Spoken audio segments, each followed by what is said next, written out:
Hello friends, welcome back in our second module of economics.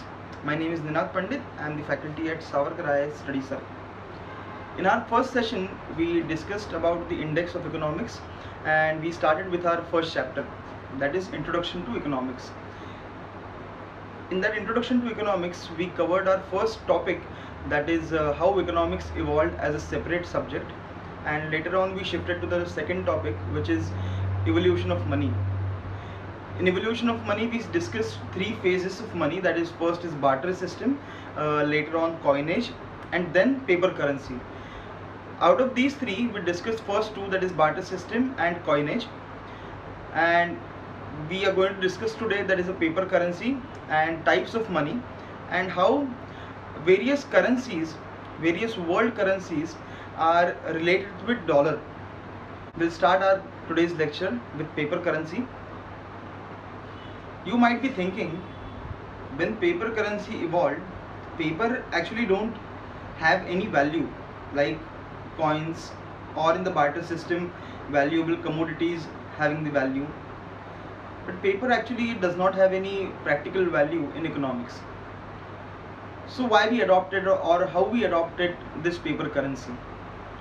Actually, if you remember the last lecture in which we discussed double coincidence of want, which is one of the characteristic of barter system. Students who have not seen the previous session, I request them to refer previous session instead of the current one, because it will be helpful for understanding the current session. Okay, so as we were speaking about double coincidence of want, when paper currency evolved, medium of exchange was done by paper currency. Alright, and I also told you about one of the theory of Aristotle, in which he stated, if market exchange is in the form of barter system, people try to satisfy their natural needs. You might be remembering, we discussed this theory, right? So when paper currency evolved, it formed, or it is recorded for the first time in China during 960 AD. Then Marco Polo, you might have heard this name many times in history because he was a traveler and he gave various historical evidence which are helpful for us today to understand the contemporary world. Okay. So Marco Polo, when traveled to China, he understood about this paper currency, and he gave this idea in Europe, where they also implemented the same type of paper currency. After the idea of paper currency in 960 AD, still many countries have not adopted this form of currency till 1600 or 1700 AD, because it was not reliable source. They were not understanding how paper currency will work, how we can assign value to that currency. So we were still using the coinage system around 1600 to 1700 AD. But later on, US Treasury Secretary Salmon Chase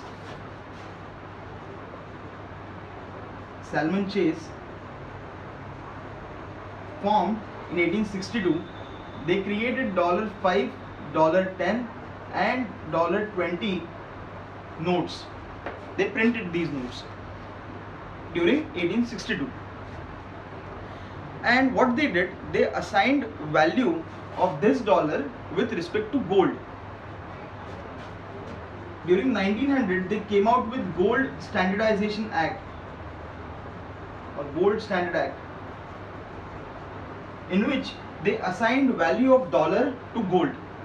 This is the first step towards evolution of paper currency, or to the understanding how paper currency will work in future. And they decided value of gold to $20.67 is equal to 1 ounce. Now 1 ounce you can understand in grams, that is 28.38 grams. So 28.38 grams of gold is equal to $20.67 during 1862 to 1900 period. So if suppose, for your understanding, suppose US have 3 ounce of gold, then in market they must have the currency which is equated to somewhere around $60. Understanding $20 is 1 ounce, that's what they are stating.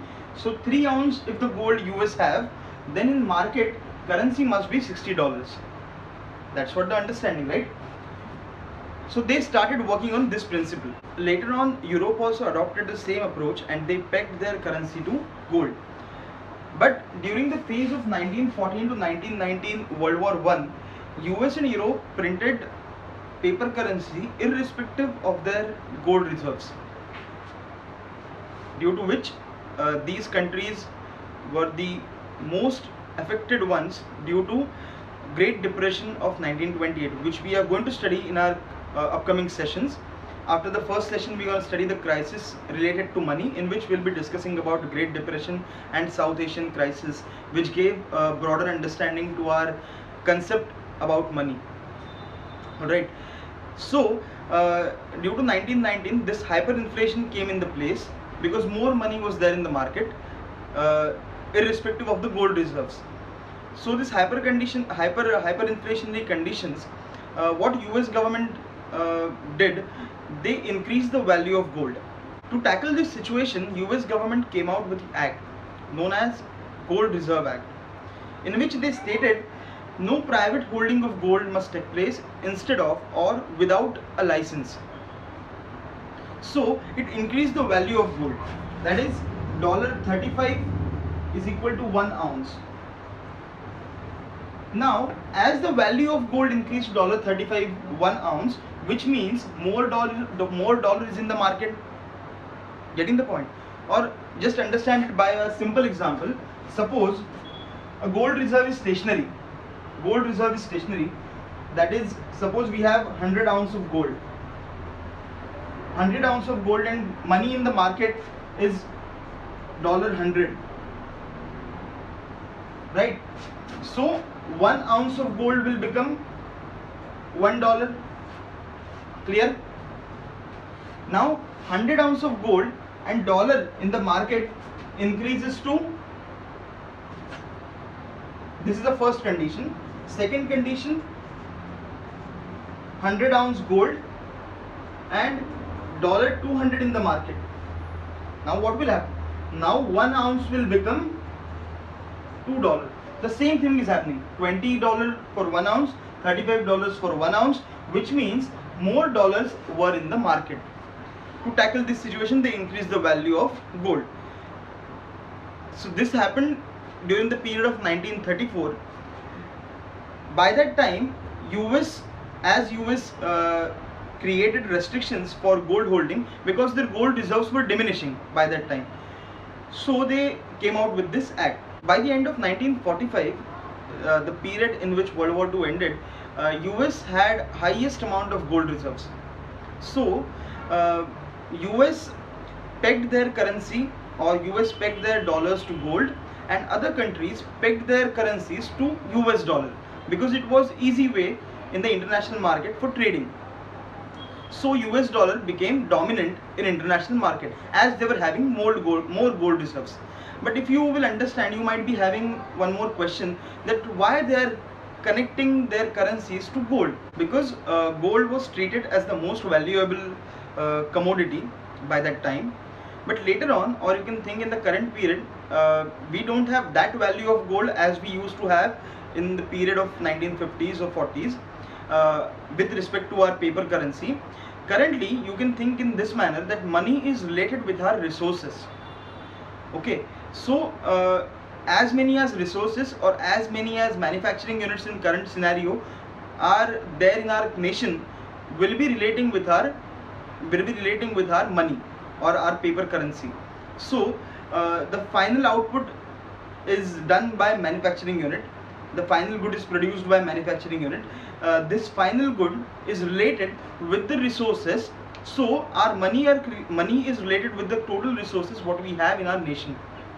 So this Gold Standard Act does not become valid in the current scenario. Later on, Bretton Woods Conference is the very important step towards formalizing gold and currency, or relation of gold and currency. That is done in Bretton Woods Conference.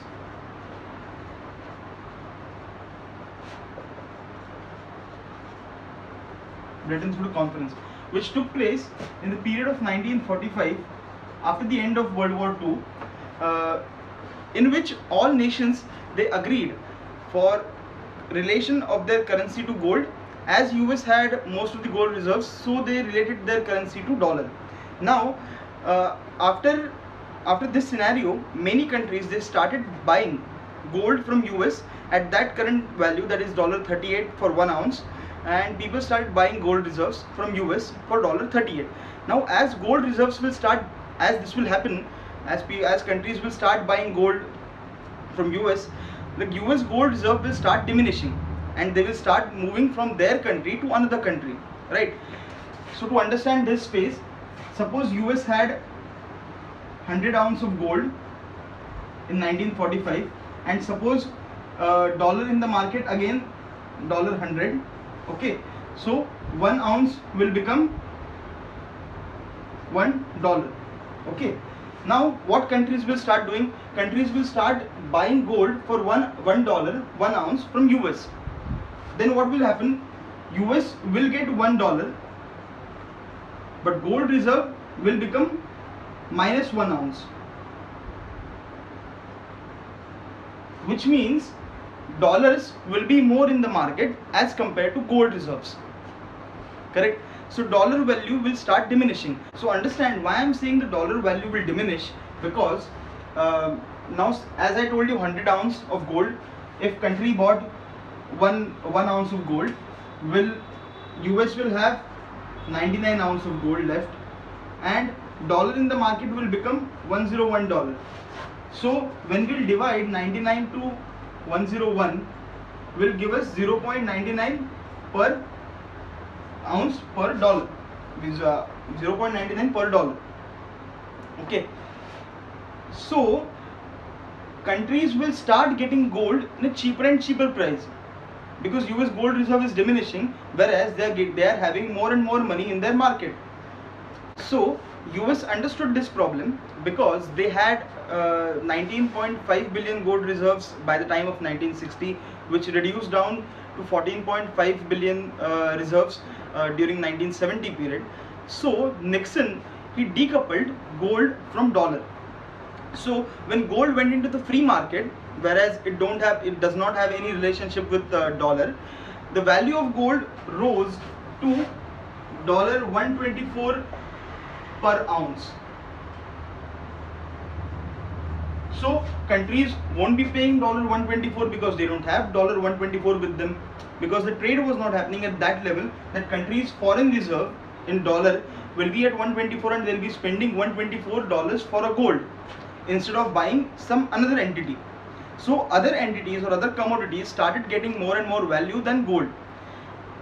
That's the reason why we went into the free market, and currently, as I told you at the last time, that current money or current paper currency is related completely with the resources or your final goods. By this, I hope you might have understood how paper currency evolved and how we gave value to paper currency in the initial stage. Let's move to next topic, that is value of dollar. You know, in the current scenario, $1 is equal to 70 rupees or 64 rupees, which fluctuates day-to-day basis. How do we define this value? $1 is equal to 64, $1 is equal to 70, $1 is equal to 75. How do we decide this value? To understand, let's take an example again. Suppose in India we have $100 in our foreign reserves, and money in the circulation, which is most probably related to gold or resources what we have, or the manufacturing units what we have, or the technological units what we have. Based on that, the money in the market is 1000. Obviously our dollar value, the foreign reserve value is or foreign reserve capacity is less with respect to our money in the market. That's the reason why the value of dollar is more. So suppose we have 1000 rupees in the market, $100 as a foreign currency or foreign reserves with government. So when we divide 1000 to 100, we get 10 rupees. $1 will be equal to 10 rupees in Indian market if we have 1000 rupees in the market. Then Now this is the first scenario. Let's understand one more scenario where due to our exports or any other activity, our foreign reserve in dollar increased, which became $200. Now money in the circulation is still 1000 rupees. Alright, so now what will be the value of dollar? 1000 divided by 200 will give us 5 rupees, which means $1 is equal to 5 rupees. This means that value of rupees is appreciated, value of rupees is increased. Why? Because previously you have to pay 10 rupees to get $1. Now you are paying 5 rupees for $1, which means value of rupees in Indian market is increasing as we are having more and more foreign reserves. As we have more and more foreign reserve, what does it state? Which means that India is exporting more and more commodities. As India is exporting more and more commodities, which means they have more and more manufacturing units. They have more and more manufacturing units, which also means that they have a technological advancement. So these factors are related with the appreciation and depreciation of currency. Now this is the scenario of appreciation of currency. Now let's have a third example in which our dollar value is decreased. Now we have $100 over here, which decreased down to $50, and money in the market is 1000 rupees. Okay, now this dollar will be reduced due to various other factors such as import. If India is buying something from US, UK, Europe, any other nation, because dollar is the most accepted currency in international market for trade. So India is buying something, so they'll be paying in dollars. So we have $50 and currency in circulation will be 1000. So what will happen? 1000 divided by 50 will give you 20 rupees. Now $1 value became 20, which means the Indian currency value is devaluated. Alright, what is happening over here? Here value is getting appreciated, here value is getting devaluated. So devaluation and appreciation of value is completely related with the foreign reserves what we have. Please remember this concept what we have studied just now, that is the value of dollar, because we'll be needing this concept in upcoming chapters, that is the crisis, various crises which happened in US or in the world. So we require this concept value of dollar because this is the root cause of all crises across the world. Okay, now the fourth and last topic of introduction session is the type of money. This concept is bit related with the Indian economics. As I told you in the introduction session or the first session of our economics, where I discussed index with you, I'll be dealing with Indian economics and world economics in that particular or the respective chapter. So in this introduction session, when we are discussing about money, let's discuss the type of money what we have in India, which is one of the quantitative, or from these terms we understand what type of money is there in the market.